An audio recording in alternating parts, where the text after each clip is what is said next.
नमस्कार दोस्तों, अब ईवीएस की क्लास में आपको बताएंगे राष्ट्रीय पक्षी बसंत गौरी, शक्करखोरा, दार्जिलिंग चिड़िया, बीबर पक्षी और फाख्ता के बारे में। ठीक है, तो पहले बात करते हैं राष्ट्रीय पक्षी। दोस्तों राष्ट्रीय पक्षी पता है हमारा कौन सा होता है? मोर है। कौन सा है दोस्तों? राष्ट्रीय पक्षी हमारा मोर होता है।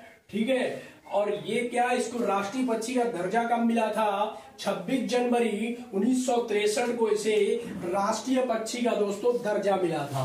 कब मिला था? 26 जनवरी 1963 में मोर को राष्ट्रीय पक्षी का क्या मिला था? दर्जा मिला था। ठीक है, और इसका वैज्ञानिक नाम पावो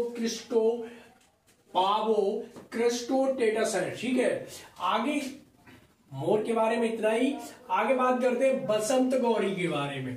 ठीक है, गर्मियों में क्या करती है? ये टुक टुक की आवाज करती है। टुक टुक की क्या करती है? आवाज करती है दोस्तों। ठीक है, और ये पेड़ के तने में गहरा छेद करके क्या बनाती है? घोंसला बनाती है। गहरा छेद करके घोंसला बनाती है और उसी में क्या करती है? अंडे देती है। ठीक है, अब बात करें कठफोड़वा की, तो कठफोड़वा भी क्या करता है?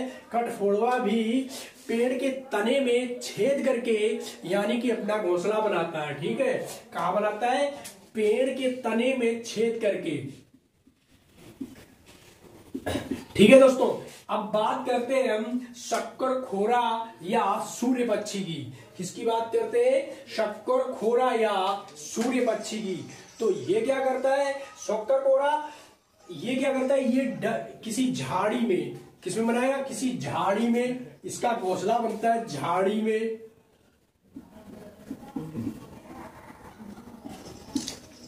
ये अपना घोंसला झाड़ी में बनाता है।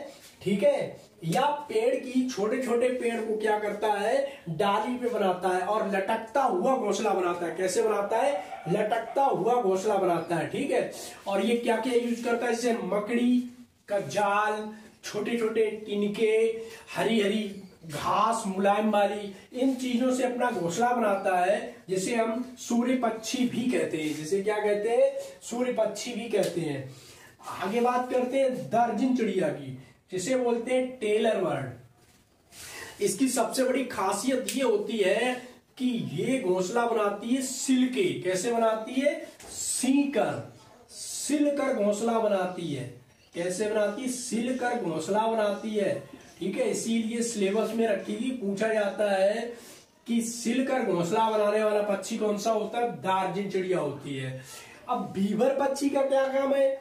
ठीक है, इसकी एक कहानी ये होती है कि इसका जो घोंसला है इसका नर बनाता है। कौन बनाता है? इसका नर बनाता है। और ये क्या करती है?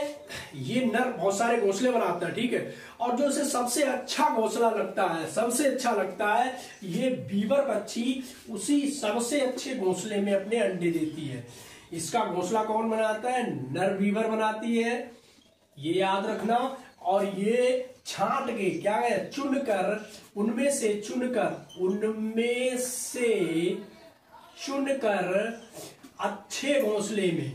अच्छे घोंसले में अपने अंडे देता है। ठीक है, बीबर पक्षी। और फाख्ता क्या करता है दोस्तों? फाख्ता होता है कैक्टस, यानी ये क्या करता है? कांटों के बीच में अपना घोंसला बनाता है। कहां बनाता है? कांटों के बीच में या मेहंदी के पेड़ पे।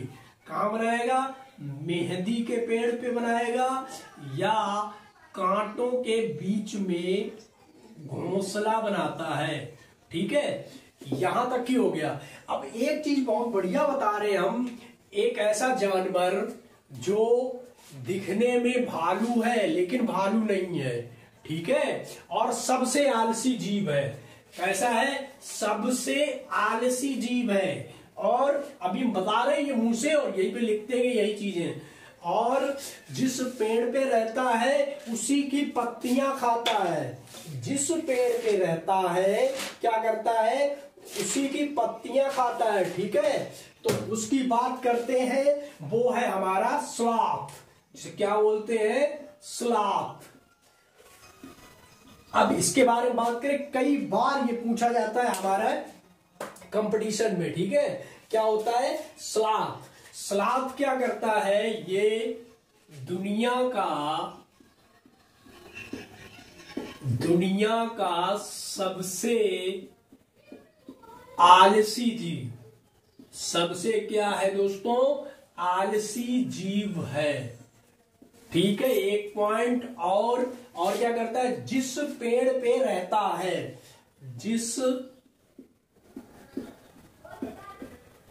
पेड़ पर रहता है उसी की पत्तियां खाता है। क्या करता है, उसी की पत्तियां खाता है। ठीक है, दूसरा पॉइंट हो गया। तीसरा पॉइंट इसका क्या होता है, इसकी औसत आयु 40 साल होती है। औसत आयु 40 वर्ष। अब देख रहा है, इसकी औसत आयु कितनी होती है, 40 वर्ष होती है। ठीक है, बड़ा आलसी जीव है लेकिन बड़ा समझदार है। देखो, एक पेड़ पे कितने दिन रहता है, एक पेड़ पर 5 साल रहता है, 5 साल रहता है। ठीक है, और पूरे जीवन में क्या करता है, पूरे जीवन में 8 पेड़ों पर रहता है, 8 पेड़ों पर रहता है। ठीक है, तो एज निकल आई ना, एक पेड़ पे 5 साल रहता है। ठीक है, और पूरे जीवन में कितने, 8 पेड़ों पे रहता है। ठीक है, मतलब एक पेड़ पे गया, उसकी सारी पत्तियां खा ली, खत्म हो गई, फिर दूसरे पेड़ पे जाएगा। इस तरह से बदल बदल के 8 पेड़ों पे रहता है। तो 8 पन कितने हो गए, 40। इसकी आयु कितनी हो गई, 40 वर्ष तो इसकी आयु हो गई। सबसे आलसी जीव है और एक पेड़ पे पूरे जीवन में 8 पेड़, इतना हो गया। और इसके बारे में अगर हम बात करें तो ये एक अच्छा तैराक भी है। ये याद रखने वाली बात है, एक अच्छा क्या होता है, तैराक होता है। ठीक है, एक अच्छा तैराक है। और दूसरा क्या करता है, भालू जैसा दिखता है, भालू जैसा दिखता है पर भालू नहीं है। क्या है, स्लॉथ है, भालू नहीं है। ठीक है, एक ये पॉइंट हो गया।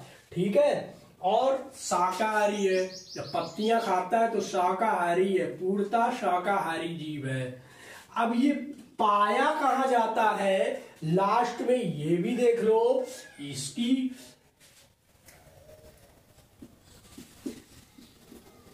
प्राप्ति स्थान, इसके प्राप्ति स्थान हमारे हैं साउथ अमेरिका। क्या है, दक्षिण अमेरिका। ये मिलता है आपको दक्षिण अमेरिका में मिलेगा। ठीक, दक्षिण अमेरिका में ये पाया जाता है। और दोस्तों, ठीक दक्षिण अमेरिका और मध्य अमेरिका, इन दोनों के बीच में पाया जाता है। दक्षिण अमेरिका और मध्य अमेरिका के बीच में पाया जाता है। ठीक है, तो हमने दोस्तों इस स्लॉथ के बारे में सारी जानकारी आपको दे दी है। तो ये स्लॉथ पिछली बार सीटेट 2022 में आके बड़ा धमाल मचाया था और कई क्वेश्चन बने थे इसी बेस पे। ठीक है, तो आपको दुनिया का सबसे आलसी जीव पूछेगा, स्लॉथ है, कहां रहता है, जिस पेड़ पे रहता है उसी की पत्तियां खाता है, औसत आयु 40 वर्ष है, एक पेड़ पे 5 साल रहता है, और कितने पेड़ बदलता है, पूरे जीवन में 8 पेड़ों पे रहता है, एक अच्छा तैराक होता है, भालू जैसा दिखता है पर भालू नहीं होता है, शाकाहारी जीव है, और ये दक्षिण अमेरिका और मध्य अमेरिका में पाया जाता है। तो दोस्तों, अब इस क्लास में आपको यहां तो समझ में आ ही गया होगा, टोटल सीटेट बेस पढ़ा रहे हैं हम। ठीक है, तो अगली क्लास में ऐसे ही अच्छे से अच्छे टॉपिक हम लेके आपके लिए हाजिर होंगे। तब तक आप इस क्लास को शेयर करते रहिए। ठीक है, धन्यवाद।